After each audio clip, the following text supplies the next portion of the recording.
my first question, your season of Contender Series, you got the win and probably the most anticipated main event of that season. Can you just explain, just you obviously got all that attention, but not getting the contract and just those emotions that happened? Yeah, so that was a little tough, not getting the contract. But I went out there, I fought on a torn ACL, and I learned a lot from that fight. I overcame a lot in that fight, and it's something that I've been able to carry with me into my other fights and into my training and my mentality towards fighting. So I knew I'd get another shot to get back in the UFC. I knew that wasn't my last chance. At the end of the day, it wasn't a loss. It was still a win for me. So you just got to keep moving forward. You can't sit and dwell on everything that didn't go right. You got to kind of have a short memory when it comes to that stuff if you want to make it in this sport. And you got to focus on the things that do go right and make sure that that's what dominates your attention. I mean, after the fight with Nick Newell, can you expand on it a little bit? Just you get back to the gym at home. What were the conversations like to just get back on the bike and then go win that title over in Trinity Kings recently? Yeah, I mean, there wasn't much to it. You just got to, like I said, you got to put it behind you and you just got to move forward. It wasn't a loss. If anything, it was more just figuring out, how to come back from that torn ACL. I wasn't the Nick Newell fight was the last thing on my mind at that point.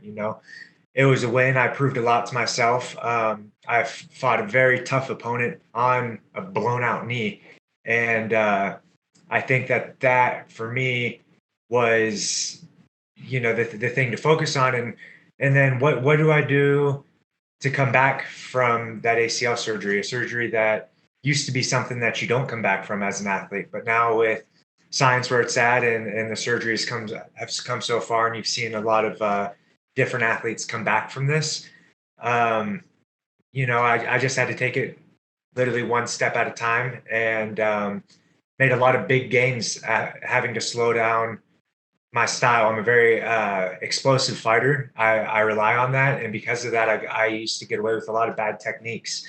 And having the torn ACL kind of forced me to slow things down and really learn how to do things the right way. And then by the time I did get my full strength and full speed back, and now a healthy knee that's, crazy strong, that I believe in and really trust, I'm a more complete fighter because of it. I mean, what kind of fighter can we expect to see? Do you think that you've changed it up? Do you think we're going to see a guy drastically different than the one we saw against Nick last year that I think everyone's familiar with? Oh, absolutely. Absolutely. Every time you see me, I'm going to be different. Week to week, I'm different. I'm constantly growing. I'm constantly evolving my game. I'm constantly trying to learn all the ins and outs of striking and of the jiu-jitsu and wrestling and wrestling as it applies to MMA. I think that I'm a great wrestler, but I think that I'm a much better MMA wrestler. And I think that where I really shine is when I get to blend everything together, when I get to add in the striking with the shots and the jiu-jitsu. When it all comes together, that's when the magic happens. Final question. You're fighting a guy who's been in the UFC for a minute in Nasrat. I mean, what does this guy bring that you got to watch out for? Obviously, he's a heavy hitter. And that's what we got to watch out for. We got to move well. We got to watch out for his power. But man, he's a great striker, and that's all I do is I train with great strikers. I'm out at CSA gym with Kieran Fitzgibbons and all of his, Muay Thai world champions and these incredible strikers that I'm training with day in and day out. And I'm at, and then back home we have Michael Malott and Joey Rodriguez and, who are also great striking coaches who have really helped tweak and transform my game so that I can stand with anybody in the UFC. I'm not afraid to stand with. I'm already at Team Alpha Male and at CSA striking with the best strikers in the world. So it's like a lot of people are putting all this emphasis. Oh, you got to go against a great striker. Well, shit, that's what I do every day. So it's nothing new. Thank you, Alex. Thank you.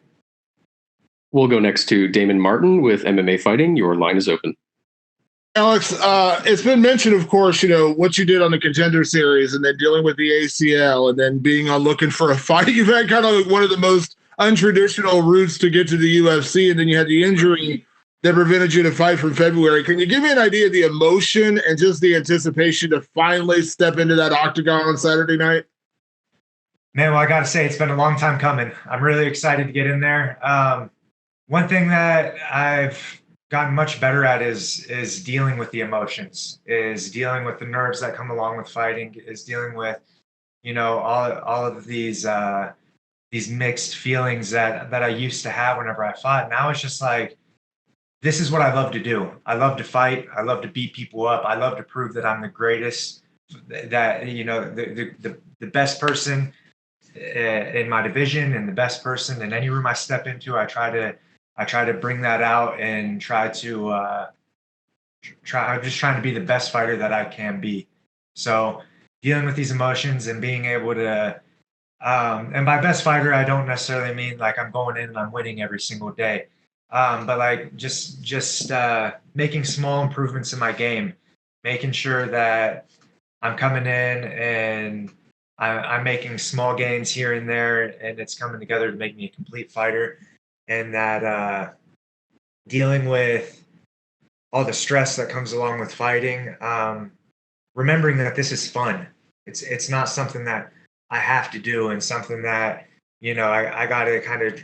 I'm not like I don't drag ass into the gym. It's not something like, oh, I got to grind through this workout. I wake up and I'm excited to train. I'm thinking, all right, I get to go to the gym and I get to hang out with my friends, and we get to play around and play with new ideas and be creative and open up and do new things. And I have training partners that I trust. And at the end of practice, we get to give each other feedback, and I'm getting feedback. And a big reason that I went to Team Alpha Male and CSA Gym is not only because of the coaching, and it's not only because of, Urijah Faber, who is a big part of the reason I went there, but it's because of the training partners that I get, the minds I get to work with every day. I get just as much knowledge from them as I do from my coaches. So I think that just being able to be around these guys and take what I can from their experiences has really helped. And then I've been active. I haven't just been sitting around waiting for my next fight. I'm training every single day. I'm doing something to work and get closer to my goals. And then I'm also cornering guys in the UFC. I'm cornering guys in Bellator. I'm cornering guys in this organization. I'm constantly on the move and doing things. So when I am at these UFC events, I'm not just getting these guys ready, but I'm also getting myself ready. I'm visualizing myself in their shoes when they do their media, when they take their pictures, when they are getting warmed up in the back, when they're making their walkout. I'm doing everything I can to make sure they're ready, but also at the same time, I'm visualizing myself there in their position. So I'm getting those reps and I'm getting that experience that I think is going to translate to the big picture, which is fighting on Saturday night. Absolutely. You mentioned, of course, the anticipation, the build of getting here, but going back to your Nick Newell fight, I mean, going into that fight, you knew the attention that was going to be paid on that fight, and you went out and had a great performance that night and won. This is your UFC debut, and we hear all the time about octagon jitters and the nerves and things like that. But do you feel like, having gone through that Contender Series experience where there were a lot of eyeballs on that fight, it wasn't in the UFC, but it felt like a UFC fight. Do you feel like that will help you, when you get that first time into the cage, that first exchange? Because, we have heard a million times where guys do get nervous in that first fight. Yeah, absolutely. You can never guess exactly how you're going to feel on fight night. But what I can tell you is every single time I fight, I'm dealing with the nerves better. I'm feeling more comfortable. Even my last fight, whenever, I try to make my fight day as close as I can to my spar days. And on my spar days, I'm not, when we're sparring in the gym, we're sparring hard against really, really tough fighters. I'm in there with Josh Emmett. I'm in there with Andre Fili. I'm in there with Gaston Bolaños and Eddie Absolo, and these guys who are the best of the best at the top of their game. And I'm not stressed out before I go fight them. You know, we're laughing, we're having fun, we're enjoying ourselves, and then I go out and we spar hard, and it's fun. I have fun while I'm doing it. So I try to replicate that on fight night. You know, I bring my coaches that I love to be around. You know, I got Mike Malott here with me. I got Urijah Faber here with me. I got Kieran Fitzgibbons here with me. And it's always a joy to be around them in the gym, and it's always a joy to be around them when I'm cutting my weight and when we get to the arena and when we're moving around backstage. I just try to really make it as close to that spar day feel as I can on fight night. So when I get there, even my last fight, for instance, when my opponent's music came on, usually that's like a trigger, like, oh, my nerves start going. His music came on and I started like vibing to it and moving and like just feeling really good and happy and excited. And it wasn't so much like this nervous tension that I would expect to feel. And I think that shows a lot of growth as far as, you know, where I'm at mentally now versus where I was when I started this game. And my last question, you mentioned, of course, training out at Team Alpha Male, a phenomenal team out there in Sacramento, but Urijah Faber being one of your coaches. I've heard from a lot of guys, Andre Feely's a big one, of course, talked about what an influence Urijah has been on his career and as a coach and as a friend. So as you get ready to make your debut, he's going to be in your corner. What has been Urijah's influence on you, and what maybe has been his best advice, you know, maybe leading into this fight or as you debut in the UFC, because this is the moment where you kind of start that next phase of your career. Yeah. So as far as Urijah goes, I didn't just come to Team Alpha Male because Urijah is a great fighter. Obviously, he's a great mind to have in my corner as far as MMA experience. There's really nobody that you can trust more.